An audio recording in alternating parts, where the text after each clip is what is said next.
Hello and welcome to a VO's Journey podcast. My name is Anthony Pica. This show is all about helping the new and upcoming voice actor grow their business and sidestep all the crazy things that I seem to step on. I don't know what that was.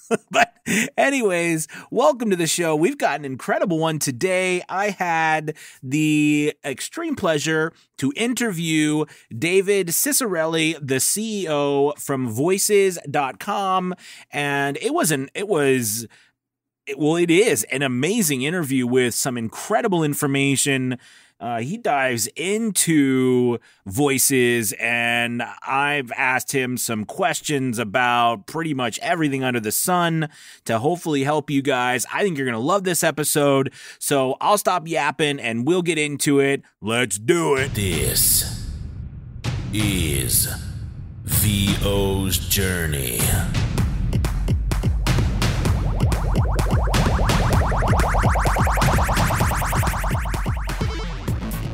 With your host, the incomparable Anthony Pica.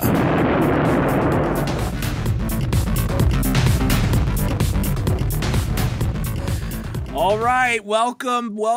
We are here with the CEO, the man in charge, the co-founder of none other than voices.com, David Ciccarelli. Welcome, David, to a VO's Journey, my friend. Welcome. Awesome. Great to be here, Anthony. Hey, I'm on my own VO's journey as well, too, working with all of you. So I think it's a great title for the show, and I'm happy to be part of it. Thank you so much. I really appreciate it. I think no one, at least no one that I've ever met, and I've worked with hundreds or thousands of voice actors now, and across the board, everyone knows voices.com. And that's, first off, a testament to the great job that you've done, but also what voices.com means to the voiceover community.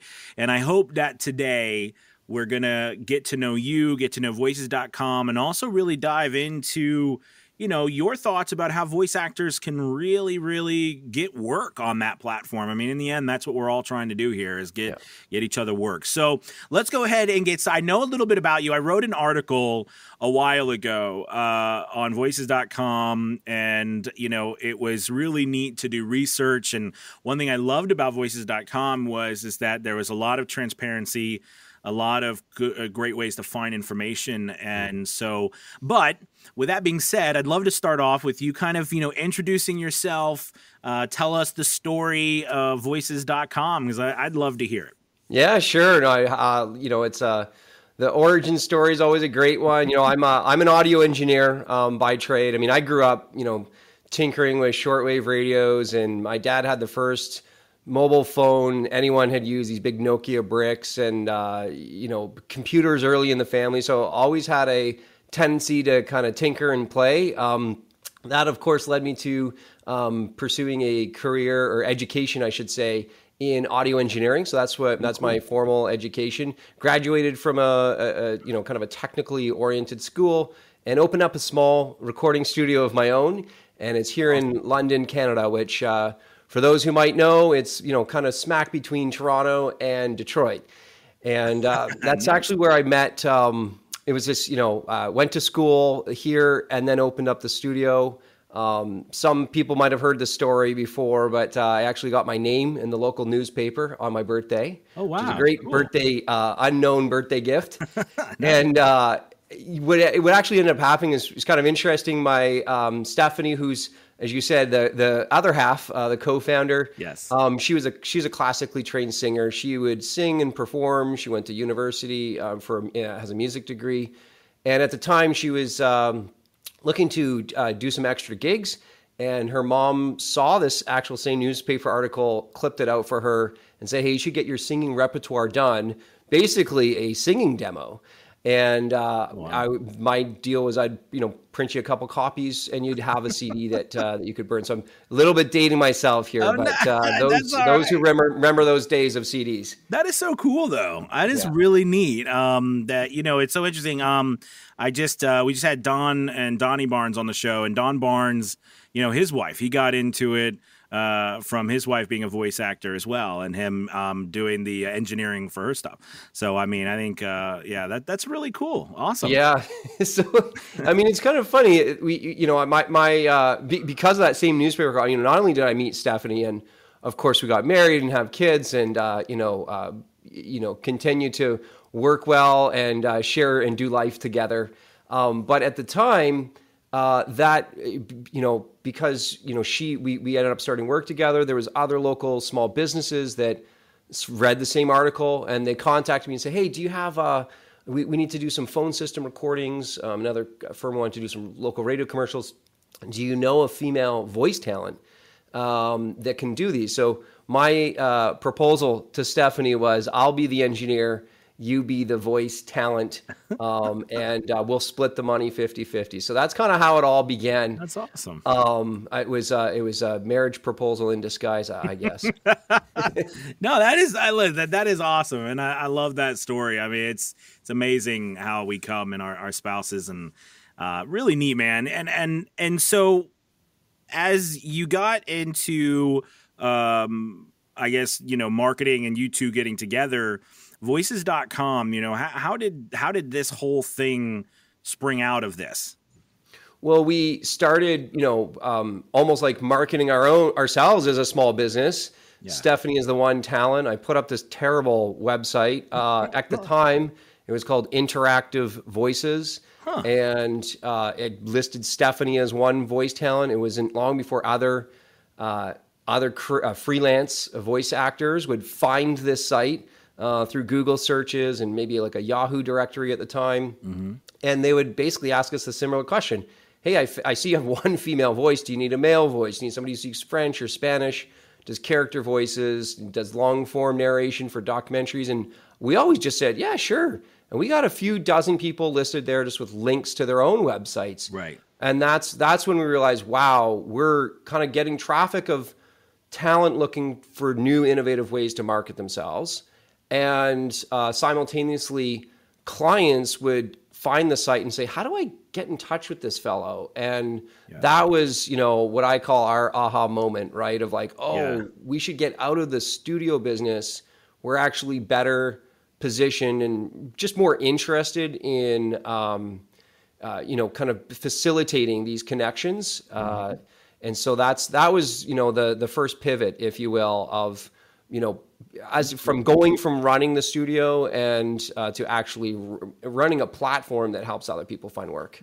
No, that's awesome. I always think too, with what we do in voiceover, I mean, it is such a neat field to be in, but there also does come a point where it's like, we get so much business.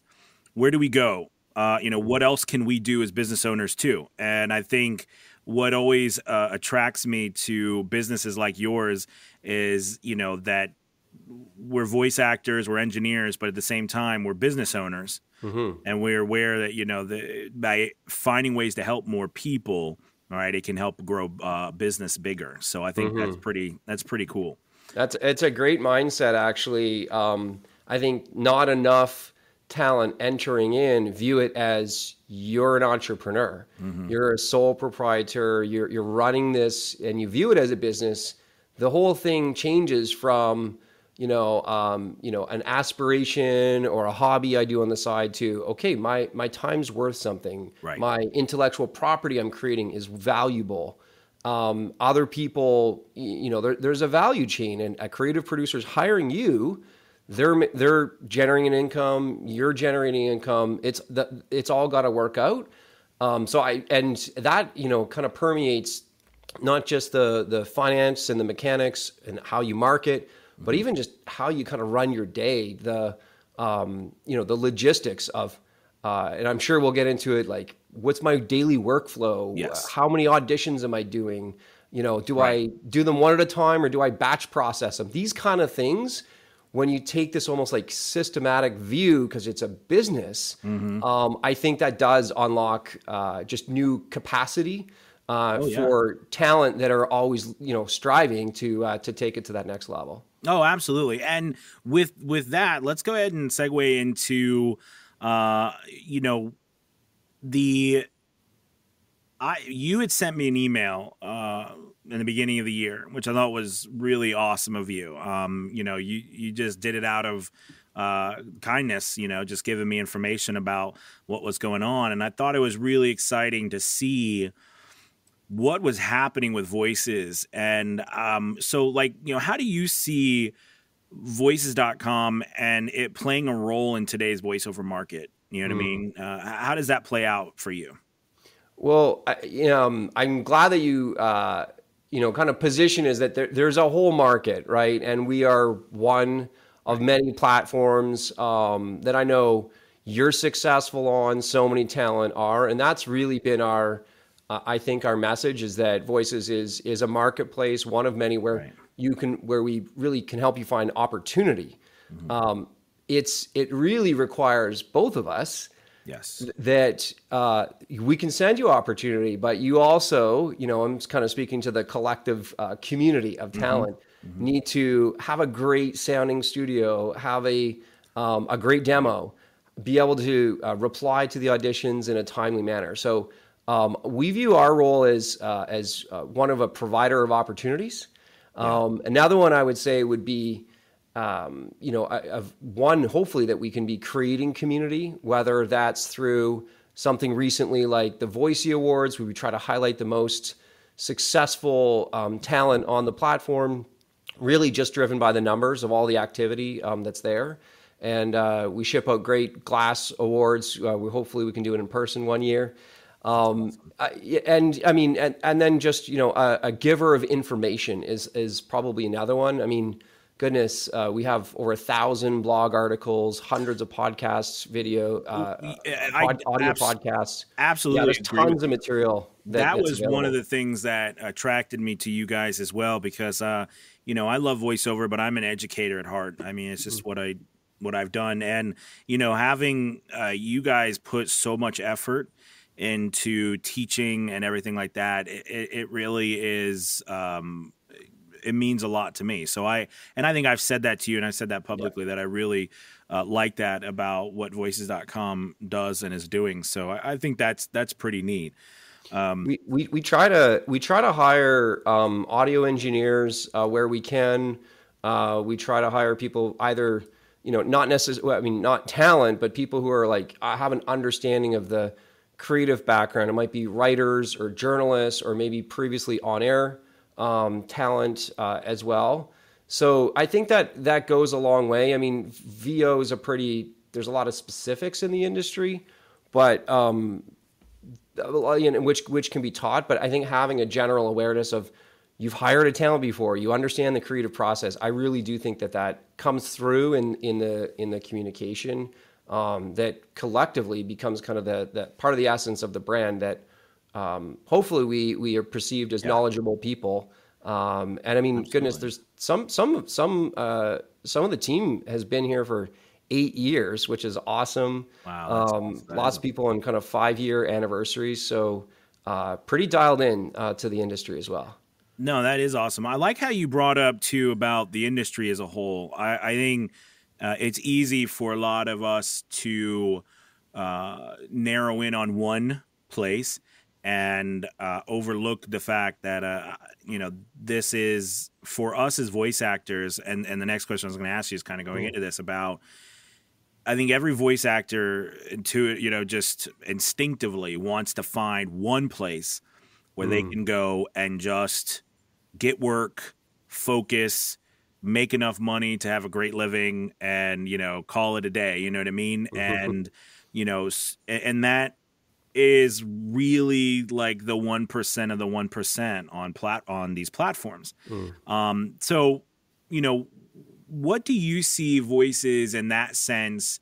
Because, and this is probably, I know you have some numbers and stuff, but, with the amount of auditions, the amount of clients, the amount of voice actors, I mean, just the sheer number, in your mind, what can someone expect? Doing a great job. I mean, I know we haven't gone into yet, because I'm gonna drill you on what you think about auditions and all that stuff in a little bit. But what can people expect realistically coming to voices.com? All things being equal, we'll get into performance and equipment and stuff. But, what do you think they can expect to, and I know this is a hard question because you can't, you don't have a crystal ball, but what can you expect people to make? I mean, what can you expect people to expect themselves, voice talent at least? I would say if you're putting in the full effort, and I would quantify that as 7 auditions a day. Okay. If you're putting in that kind of effort consistently, our research is, and I can share the link with you afterwards, is that the talent who do 7 auditions a day earn $20,000 more than those people who don't do the 7 auditions a day. It seems to be almost like the tipping point of, wow, you're just, my dad always said, put enough irons in the fire, something's going to strike. And it's the same idea of having your name out there, you're honing your craft, viewing auditioning as the work. It's part of your workflow. That seems to be a pretty big indicator of success. And it's not going to be the first 7 auditions. Right. Usually what happens is there's, it might take 100 to land the first job, then it takes 70 to land the next one, and then down to, 15 or, 50 to, somewhere in that range. I guess in industry lingo, people call that the audition to booking ratio, right? How many auditions do I got to do before I land a job? And if you're getting kind of north of 100 to 1, and especially if you're first 100, I would just pause, because I've heard of really heartbreaking situations where it's been significantly higher than that. And it's like, well, you should be working with a coach. You should be asking peers. You should be engaging in community, because perhaps there's something wrong with your sound. If you're just recording on audition and sending it off, maybe you think it's fine. Maybe there's something in the export. Like, we've heard all kinds of things. And it's better to kind of catch that thing early. Yeah. So, we would love nothing more. Obviously, the immediate, return that we'd love to deliver and kind of aim for is, you got to be able to at least, make your money back on the membership. Absolutely. Then it's like, okay, how do we get people to 2x? How do we get people to 5x their membership? Right. How do we get people to 10x their membership? That's, there's so many factors. And again, it's effort on the talent's part. Mm-hmm. It's ensuring that, that we're continuing to deliver, but we don't make the hiring decisions. So that's why I'm like, our view is like, let's just try to be the platform and not influence these hiring decisions in any way, because it's not, unless it's our own phone system or our own promotional video, right? We're not the client, right? It's I love how you brought that up about auditions, about, taking a moment to pause, looking at, something's not working. I've heard those stories too, of people who said, listen, I've done hundreds of auditions and I just, not getting a job. And, I think you're absolutely right. I mean, and I love that we're doing this interview, because it's, understanding, in my opinion, what every platform is, what it's meant for, that knowledge helps us as business owners understand, listen, what can I expect? What should I expect here? And how does, what is my role in it? Because the reality is that, you have to be aware, like you just said, you're not doing the hiring. Mm-hmm. The customers are deciding who they hire. Now, there is of course, the overall, the idea, there's the search aspect as opposed to the aspect of auditioning, right? Like if it comes up and who's doing what, and you hear stories all the way around from that. So with that being said, when it comes to let's move it, because I think that was a great answer. And in fact, that you mentioned that about auditions is great, because that was one of the questions that I had for you. So I guess we'll just keep down that path if you don't mind. So we talked about auditions, and that was a great number, 7 a day, 20,000 more. Yeah. But I do like that you said, if it comes to a point where you're doing so many auditions and you're just not getting job after job, you got to stop and look at something. With that being said, how much do you see the profile the filling out of even a thumbnail or all that stuff. How do you see that playing a part in people getting work on voices? Yeah, the profile is so critical. It does. I mean, every month I pulled this from a report that we run called how to be a successful, how to become a voice actor on voices.com. We basically ran the numbers on all this. So I just wanted to reference that. This is kind of where it's coming. It was about between 70 and 80,000 searches, unique searches a month at the time, looking for talent. And we search your profile, and in particular, the demos that are attached to your profile. So kind of boiling it down to first principles, if you don't have a profile on Voices, you can't show up. If you don't upload demos, you can't show up. As much as we want these profiles, and I think every talent is like, I just want to be hired based upon my voice. Right. I think I would not want nothing more than that as well. The reality is people are hiring you because it's a business person hiring another business person, and they want to get to know you. People hire people who they like, who they know, who they trust over time. And so how can you communicate digitally that you're trustworthy? So a headshot, or at least a logo, something there. You don't want to have the default, avatar, headshot. Have a photo, or really, headshots go such a long way. Definitely. Also, we can see because how people navigate around. I'm sure it's the same thing on Facebook or Twitter. People click on people's photos to see who the person is, right? And when it's a photo and you're looking at someone in the eyes, it's much more appealing. Not kind of with glasses or, a mask or hats or anything that's kind of, you want to be, again, as accessible as possible. So that's the visual identity that I think sometimes with talent, voice talent in particular, go, oh no, it's all about the voice. Well, there is this initial first impressions that should be considered as well too. Absolutely. But filling out the profile top to bottom, absolutely. Our search engines, it's basically it's looking at words, just like Google looks at words on web pages. YouTube search engine, the second most popular search engine in the world, looks at the words either on the title, the description. This probably from optimizing on YouTube. Yeah. If there's a transcription as well too. So computers can't just automatically listen to the demo. It's got to be transcribed. So same thing with our search engine. We need to have a complete profile, and then the demos. Frankly, the more the better is kind of the long and the short of it. I was going to ask you that real quick about how many. There's always a question. How many, and also how many would you recommend? And then also when we say demo, and then we say a sample. Do you recommend breaking things up into samples, like one reads, or just full, like everything that you put up is a full demo? Yeah. So you're going to hear a lot of sevens today, and this is not, this is not just to make it easy and memorable. Seven's a good number. Again, that the article does break it down, but it actually, something that the math actually makes some sense.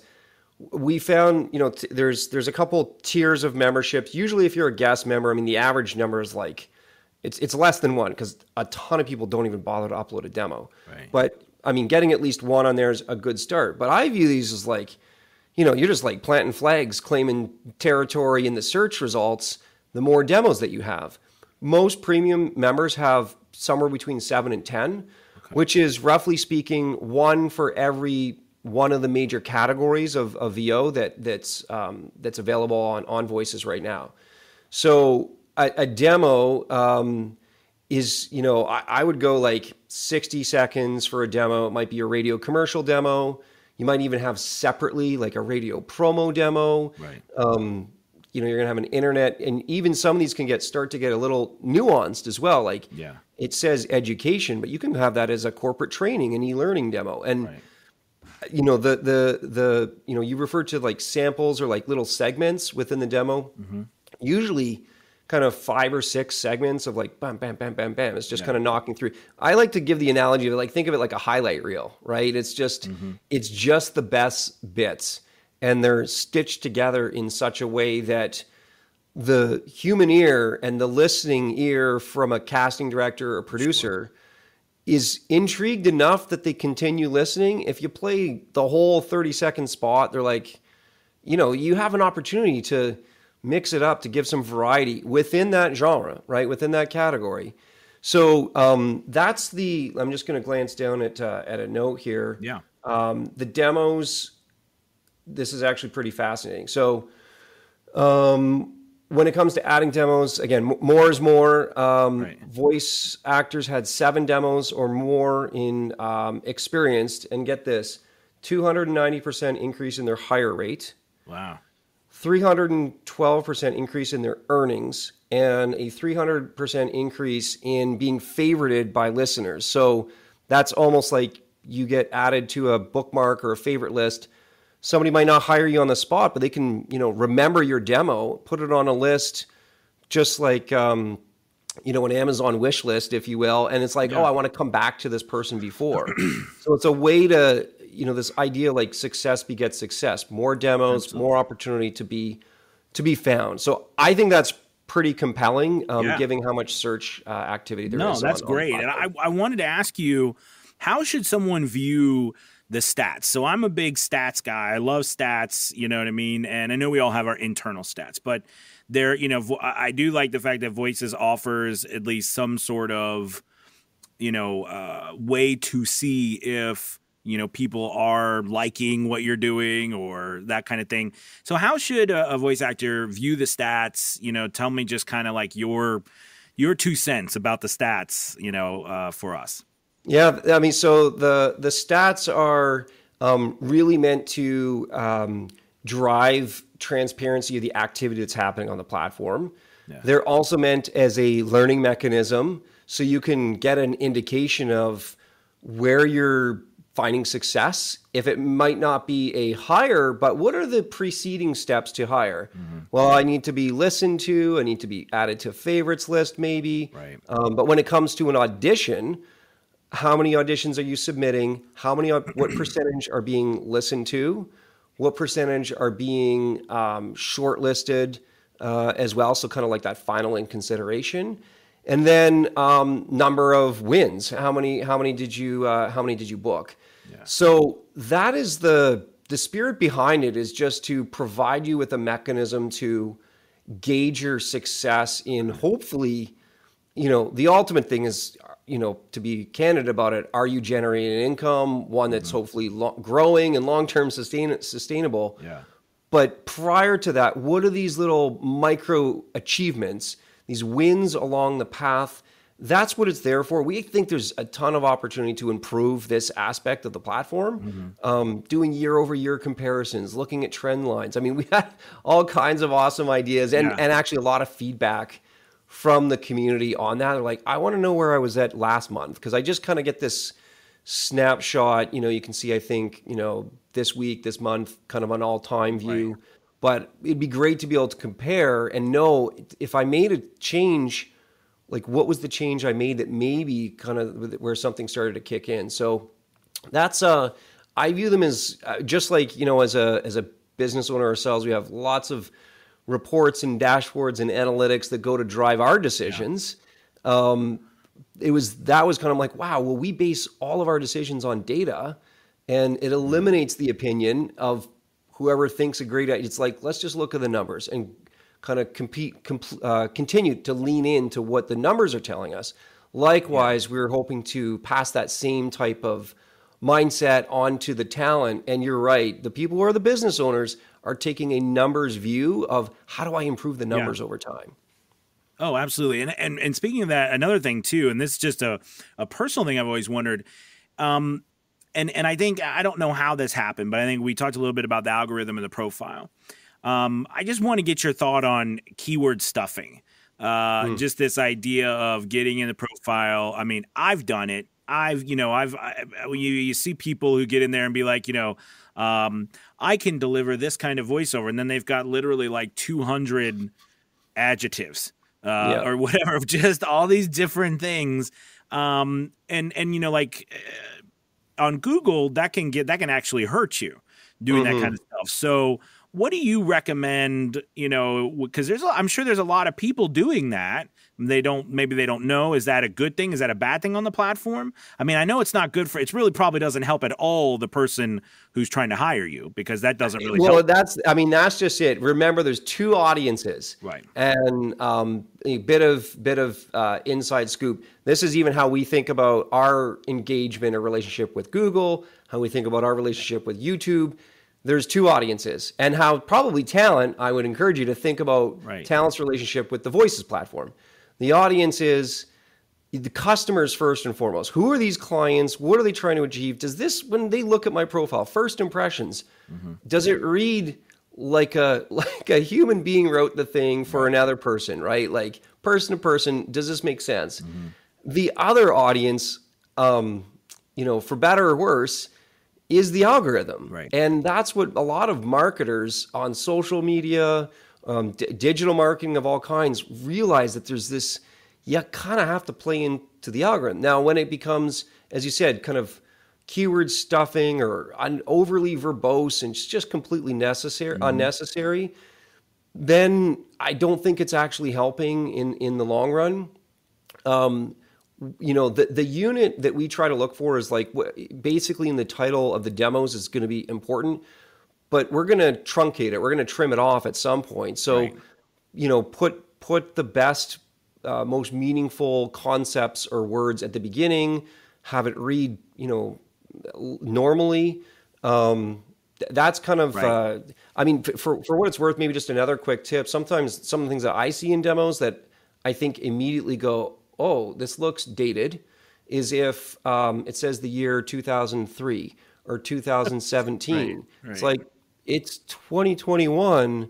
Yeah. Has this person not updated their demo, their profile? Like, that company went out of business. It was, or again, or maybe there was some phenomenon that happened that it's like, maybe just like look at it with, the phrases like beginner's eyes or like first impressions, and see what kind of you're signaling to I agree. Potential clients, yeah, just in terms of your demo titles and the first glance of when your profile loads. Well, that would be kind of a quick tip. I love that too, because I always say too, with social media, right? Like, think about it. I mean, what's the first thing we all do? We all are like, when was the last time they posted?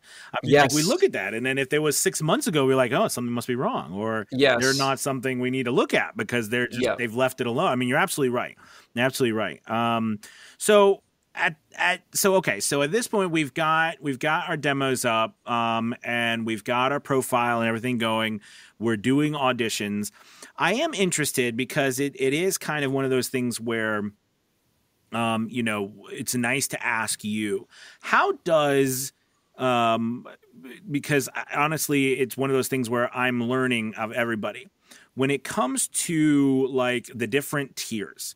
So I know we have 3 now, right? Or there's 3, right? Now the third one really intrigues me. So the first one's like your free one, your basic one. The second one's, like the premium membership, and then the third one.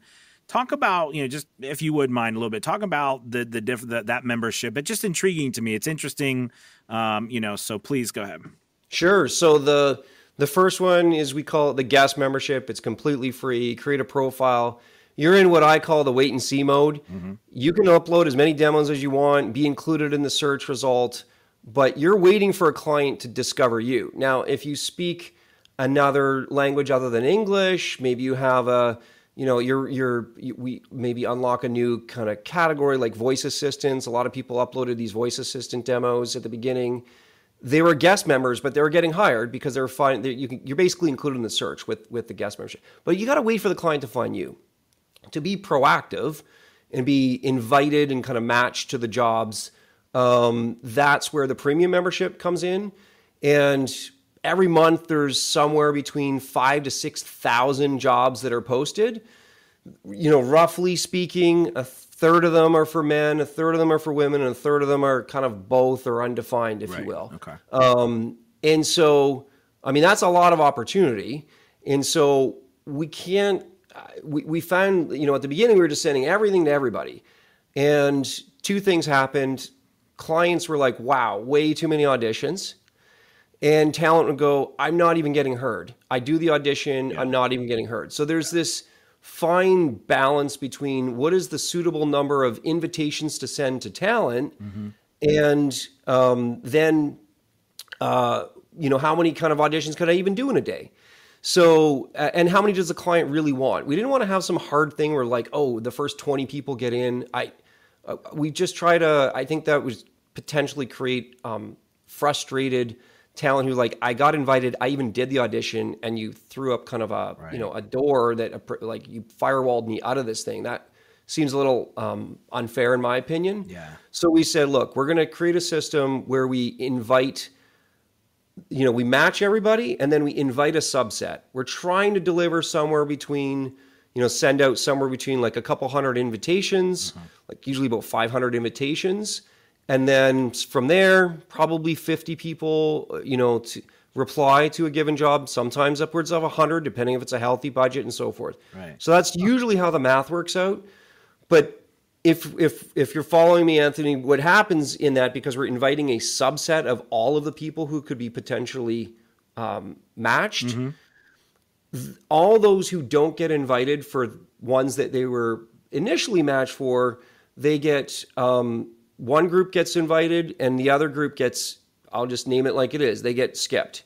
And if you get skipped, you're just that much more likely to be invited for the next job. It's kind of like a round robin. It's just going to invite people to the next job. So to answer your question about this platinum membership, there are superpower users who are like, I want access to everything. We have an inside name for it, call it the fire hose, which is like, I want to be invited to every single job that matches my profile. I don't want to get skipped for anything. We're like, okay, but realize it's probably going to be thousands of emails you're getting per month.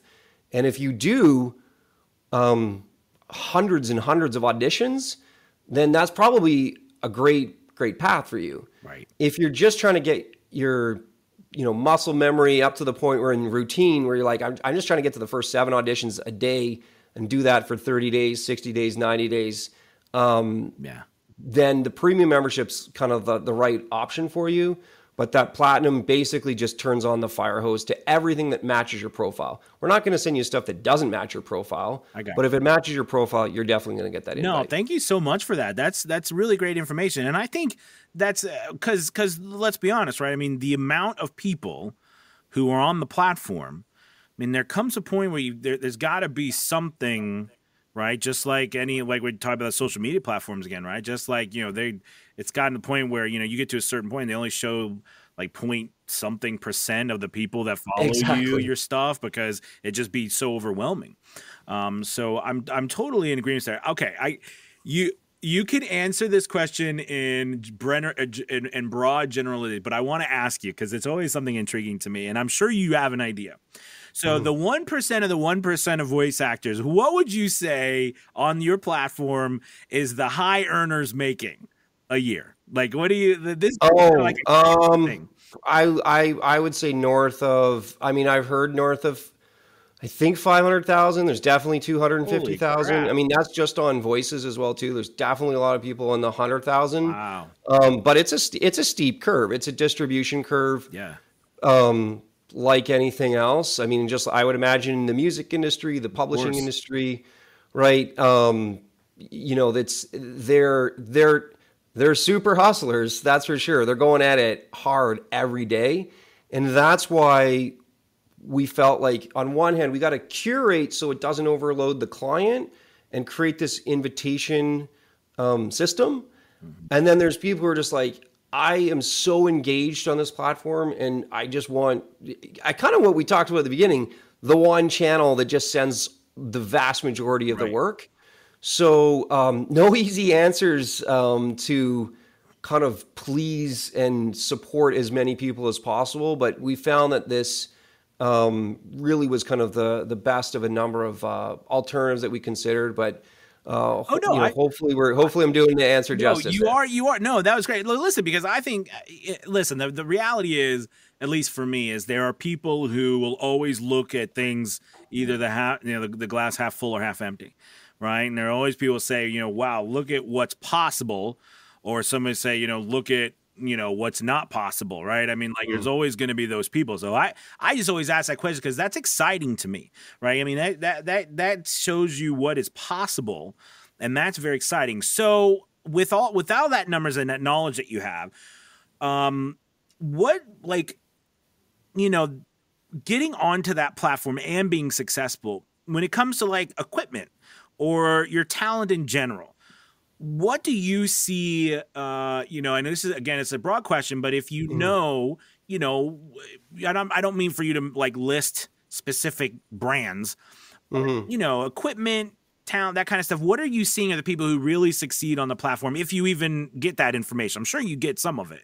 Oh yeah. Yeah, no. So the first thing that we actually recommend, which probably no one's going to expect, but it's the room tone and the acoustical treatment in your space. The temptation is to like go out and buy a $500 or $1,000 Neumann TLM 103 microphone and be like, this is the ticket to make it all happen. Right. But if your room sounds echoey and there's a air conditioner running in the background and this low level hum, it's like, wow, what a distraction. So it's actually, our line is, it's like 80% of the battle is the room. If you can solve your room, then, and think of this as almost like the signal chain, like where is my voice happening? It's happening in space, and then it's hitting a microphone, and then it's traveling down a cable into an audio interface where it does the analog to digital conversion. But once it's in the computer, it's digital. So all software is probably, it's digital at that point. You're, right. I probably pretty indifferent at that stage. So follow that same path when someone's considering building out or upgrading their equipment in their studio, of room first, then microphone, then converter. And then, then you can, upgrade your software. But there's a lot of people who use free software like GarageBand or Audacity, and they're like, I record one track, it's VO. I might mix in some music, but right. I don't need to have top of the line Pro Tools. It's like $1,000 or whatever it is nowadays. I think they have a subscription now, but still, it's like, it's a lot of talent argue it's overkill. So, that would be kind of my bit. So we also, I'm just going to scroll down because like we actually did, as I said, we're big on the data. So what is in people's studios? If you give me 30 seconds, I can tell you. Yeah, no problem. Yeah. Okay. Yeah, go ahead. Yeah, this is cool. So 5 most popular audio recording software brands: Adobe Audition at 38%, Audacity at 26%, Pro Tools at 16%, Logic at 8%, and GarageBand at 5%. Oh, wow. This says Pro Tools. Interesting that Studio One and Reaper weren't on there. Yeah. No, they weren't on there. And then headphones. I'm sure I have I thought I had microphones on here too. Headphones, Sony, Sennheiser, both at 13% each, AKG, Audio-Technica, and 58% was just other and miscellaneous. Probably a lot of AirPods, to be honest with you. Absolutely. And then I should have started here was the microphone. Believe it or not, is this Blue? I'm guessing that's like the Snowballs or Yeti is 24%. Wow. Using that, followed by Rode and then Audio-Technica. Neumann was 9%. And then there's, again, kind of a quarter of people are just something other than the top 10. That is so interesting. Now, how did you it's pretty. Survey? How did you get that information? The basically the studio section. Oh, when you put you go when you describe what's in your studio, and we just kind of interesting. Pulled all that in. That's like, so to me that data is fantastic because that's an opportunity for people to really see too. If that many people are using blue products, which there's nothing wrong with them, there's nothing wrong with them, but I mean. And you would that's an interesting data to me. That's really cool. You'd think that like everyone would have a condenser microphone with an XLR cable into 40% of talent are using USB Wow. microphones. Wow. So now, again, that's and actually the most popular one is the one that this Samsung CO1U. Really? I mean, I use it as like a podcast microphone, Uh-huh. not as a go to air for national television. That's not Yeah. my gig. That's yours. But Yeah. I mean, it's okay. Again, I think if I was in a room, not a glass box, as you can all see that I am in, probably would sound half decent.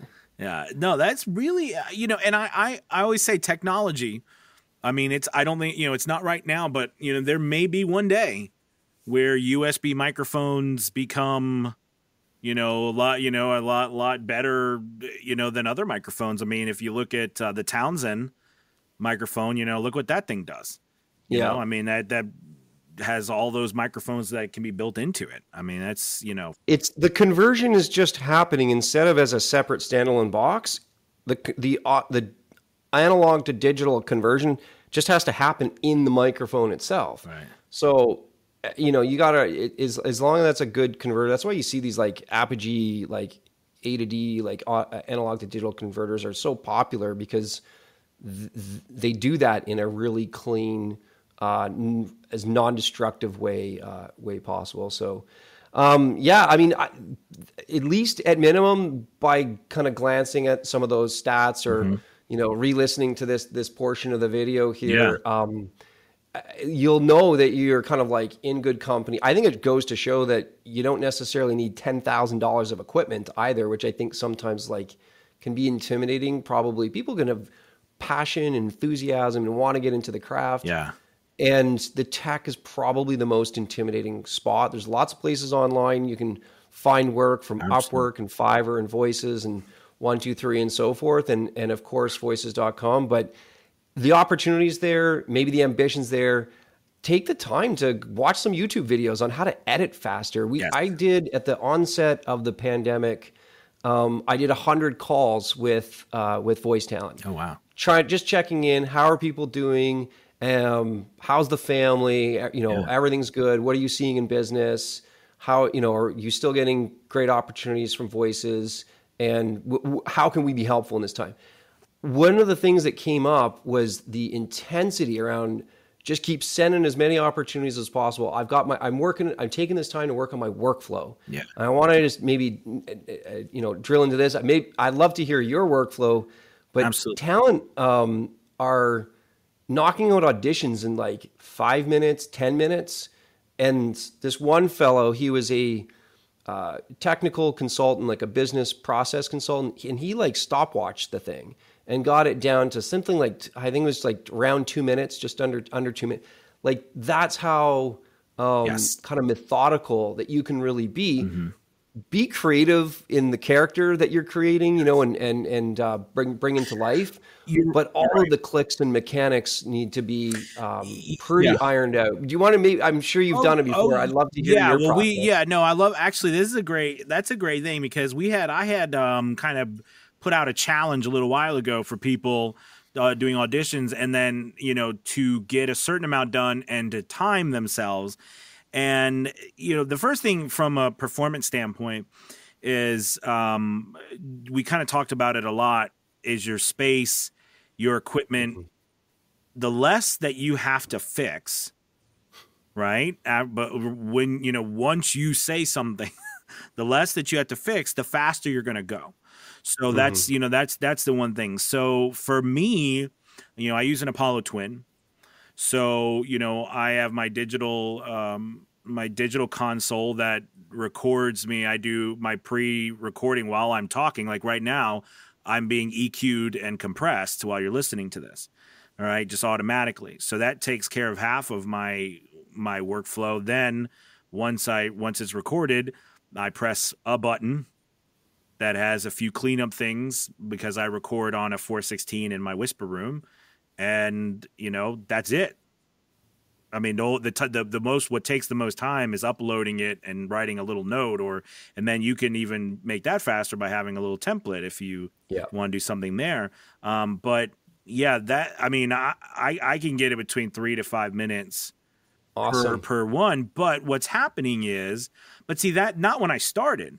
I mean, when I started, you know, it was ridiculous because I didn't know. Well, you don't know what you don't know, but it's also the fact that you don't have that kind of setup where you're in a place where you have the confidence that I mean, I literally, so for me, the biggest thing is when I first started, all the idea was I had to manipulate everything else. Now the idea is I need to make sure I'm working on manipulating me and the space. And if I do that really well, then I really have to do next to very little on my recording, on my post editing. And I think that's for new people that's not really understood because they're brand new and they don't know all that, and that takes time and confidence. And the tendency of like 25 takes on an audition to try to get it. It's like sometimes you know, good enough is good enough. If you get it 95% of the way there, like just get it in, because there's you know, a speed element too. You can't take 24 hours to do an audition that came, you know, yesterday. So interesting. And to ask, if I may, do you do one at a time, like, and then upload it, or do you go like, you know, I'm going to open 10 tabs, do 10 auditions, almost like the more I kind of described off the top, this kind of batch processing idea? Sure. So that is, yes, I have done that before. And that's so interesting that you brought that up. Yes, absolutely I do.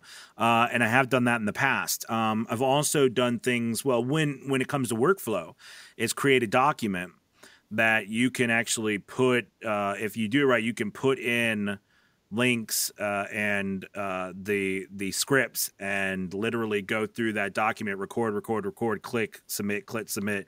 You can find, I mean, if you are trying to figure out solutions, and I always tell people it's strategic thinking. If you can spend time thinking about how can I build a better mousetrap too, as opposed to just trying to, you know, be one step ahead. Instead, let's look and see how can I fix so that I can take 10 steps instead of one step. You know what I mean? That's worth time as well.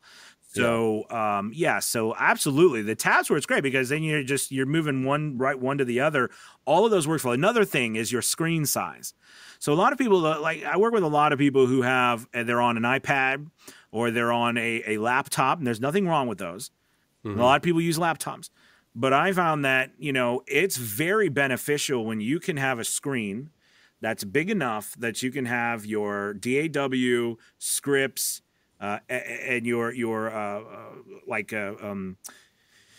the different tabs up, and you can literally see it all. You're not clicking back and forth to screen going up and down and trying to figure, you know, and fumbling with keys and that stuff takes time and you make mistakes and it's hard. And then there's processing power of your computer. All of these things, you know, we don't ever talk about computers very much. See, you got me going. I'm supposed to be interviewing you. You got me going. But, you know, I'm listening and learning, my friend. No, I just get into it because, you know, computers, we don't talk about computers enough, I think. And computers are literally the hub of everything. You know what I mean? And computers in your space, because they become the least sexy thing to talk about. They're not a cool microphone, you know, or maybe even your fancy interface, right? But but the computer itself, I mean, I found that, you know, the better computer you have, the faster processing you have, just the faster everything's going to move, the conversion, the better interface you're going to be able to buy because the speed's going to be better, and all of that in the end. You know, it's just like, and being an engineer, I know you know that it's like it's that chain. It's the one thing after another, after another, after another. There's all of these things that are small things, but they can add up by the time it comes out the other end that people hear. And it makes a difference. And when you're first starting, you don't really know that. Because you're just literally trying to figure out, how do I record something? You know? But you're absolutely right. I think that speed is really important because when you can knock out 7 auditions in half an hour, that's a big difference instead of 7 auditions in 3 hours. Right. I mean, we're talking that can be life-changing to someone. So that is important. So I do recommend that people really do work on that, and auditioning on a regular basis helps you get better. There's also confidence there.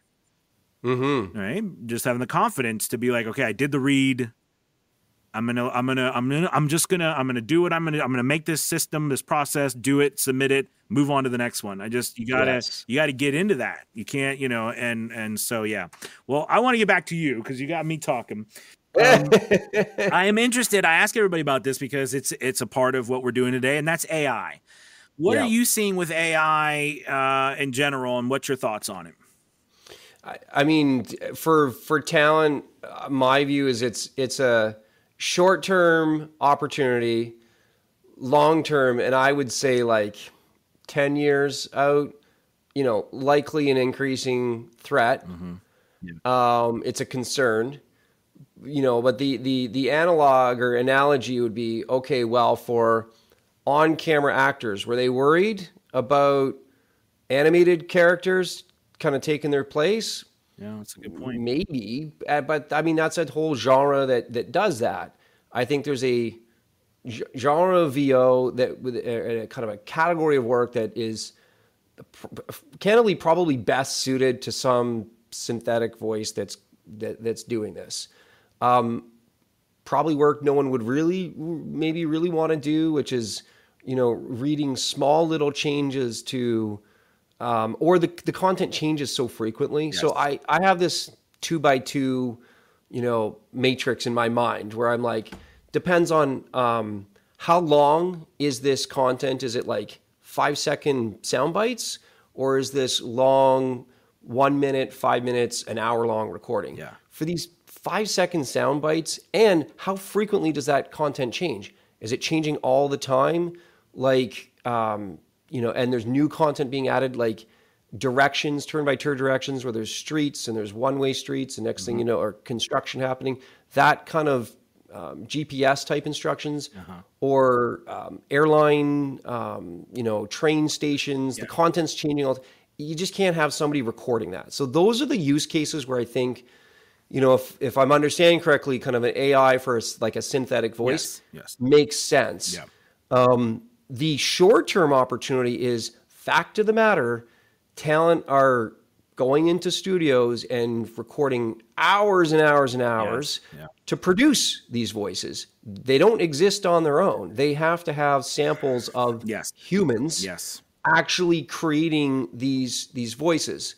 So that's the short-term opportunity. If you set the deal up right, you can have like an annuity where it's like, yep, it's going to be $10,000 or $50,000 a year, and you can use it indefinitely. So you set up some 5-year deal. Well, I like that.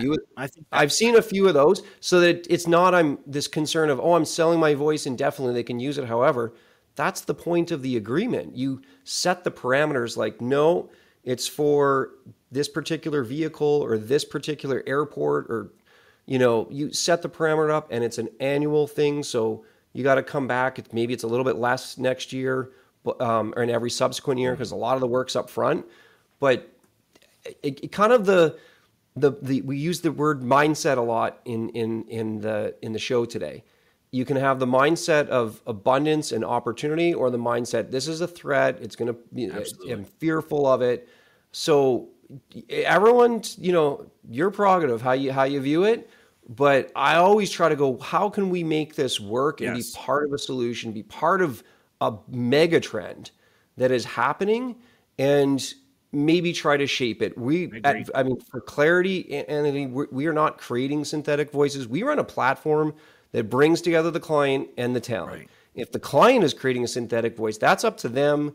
We'll present that opportunity just like any other opportunity. Yeah. The talent can decide, but we're not creating a voice. We don't, we use the information on people's profiles to make our search engine run better, to match you better for jobs, but we're not doing anything with the voices. I just don't view it as our business. Yeah, I got you. I think kind of know what you're good at, and then sticking to it. Right? No, absolutely. I think it's a great answer. And I always think too, I love that saying, don't fight the forces, use them. And I do think that's absolutely right on. Because I know I'm paying attention, and when the time is right, I'll find a way to incorporate it as a part of my business. Sure. I think that's a great way to look at it. So that's really great. So we're kind of coming. Thank you. We've already been on this for an hour, and I appreciate your time. And it's been a great discussion. I have just a couple more quick questions. First off, what is behind you? So like, what is behind me? Oh, look, it's a glass. It looks so interesting. Is that a painting or what is that? Is that no? room? It's my. I mean, it's our office. We have like these glass walls, and then it's just like a film with it's like a printed film that's supposed to be for privacy. And then no, it looks cool. The carpet's kind of the same design. Okay, no, I was like, well, that is so interesting. I had to ask. Yeah. I had to ask you. They just want to run around in there or something, and and then also, so I guess as we're coming to the end, any news? Anything coming up that you've got besides running all this?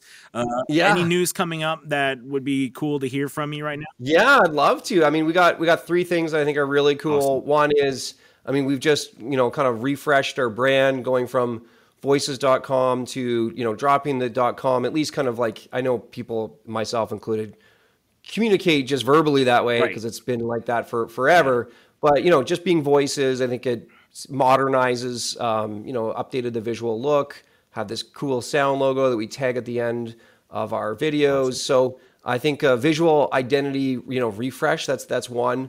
But what's meaningful, I think, for the community that we serve is we're actually launching a community forum. There's Facebook groups, yes. We find when we asked, we ran a number of surveys and kind of interviews, and would it be helpful if we did something like that to help you be successful on the platform? And sure, you can talk about whatever you want to talk about in this community forum, but that's about a month and a bit out. I think it's going to be awesome for people. A lot of the questions that we're talking about here today, what are others doing on voices.com? What is your workflow? And we found that people really did want to have that conversation in a safe place that wasn't kind of in like a personal space like Facebook. It was, so we're gonna. I think that's a huge win, especially over this last year where people really didn't have the opportunity to go to conferences, go to meetups. Yes. I think that's gonna unfortunately continue for a while longer, and even we get to the elusive herd immunity. I'm not sure everyone's going to necessarily want to hop on the plane the first time they can. It's going to be a while. People are going, actually, I'm concerned for my own health. Yeah. My voice is my livelihood. Maybe I want to stay closer to home. So we still need to facilitate and foster a sense of community. So the forum is one, the next one. And because you asked, also part of the, I'd say in a couple months away from this, is really this like reinvention or rebirth of voices from a VO specific marketplace to just broadening the horizon a little bit to really a creative services marketplace. So many of the talent on the platform already are multifaceted. They do translation, they write ad copy, they edit audio. And so we want to, again, enable other kinds of job postings to show up on voices. And again, clients are already like, there's I think there's a couple 100,000 clients who use voices already. And when we spoke with them, they're like, we love the flow, the UI is the user interface is really simple. That's big news. Can you facilitate other kinds of creative services? And I describe like voice is always going to be at the heart of the production, but there's these pre-production services, copywriting, I love it, translation, I love it, and then you get the VO, and inevitably there's editing, maybe mixing in music, maybe eventually like syncing to a video, right? So it's like, how do we package all that? I think it places voices too at a place where you can compete even more with these other platforms. Yeah, I mean that's the reality, and you're right. I think that allows voice talent also to use those skills to earn more. Exactly. To help them. I love it. That's really cool. I didn't know. Yeah. So I think it's going to be an exciting year from us. We've been at this for the last kind of like more than a year, and we're a couple months out. So couple months. Summer 2021. This is going down. Now, is the platform like I mean, without saying too much, is it going to kind of remain? How is that going to work, or is it going to change the whole platform? No, it'll be more or less the same. I mean, you'll just be able to, a client would be able to post a job in another in another category. Now, for instance, like our job form right now on Voices is purpose built for hiring a voice talent, right? The fields, Right. language, gender, age, vocal, artistic, descript. It's very VO specific. Right. So we'll have similar specific job forms, kind of category specific job forms for, translation. You got to have a source language and a target language. You need to attach a script. So there's just some nuances. Sure. But yeah, the takeaway is, a creative services marketplace with other opportunities for talent to earn more money on the platform and pursue a career as a professional talent. That's what I love. I love that. I think you'll actually find more talent will be open to being able to, because like we said in the beginning, even though there's multiple platforms, we all want to get to that place where we feel we can, kind of just dive in and be there. Yeah. So wow, that's some great news. That's exciting. Very cool. Well, I'm glad you're excited. Great to hear that. That is. Well, listen, my friend, thank you so much for all of your time. This has been amazing. A great conversation. You're so knowledgeable. It's been great to learn from you. And, I wish you the very best and a heck of a 2021. It sounds exciting. Oh, yeah. Well, right back at you. Hopefully we can do it again sometime soon. Absolutely. Thank you, buddy. Talk to you later. All right. See ya. Thanks.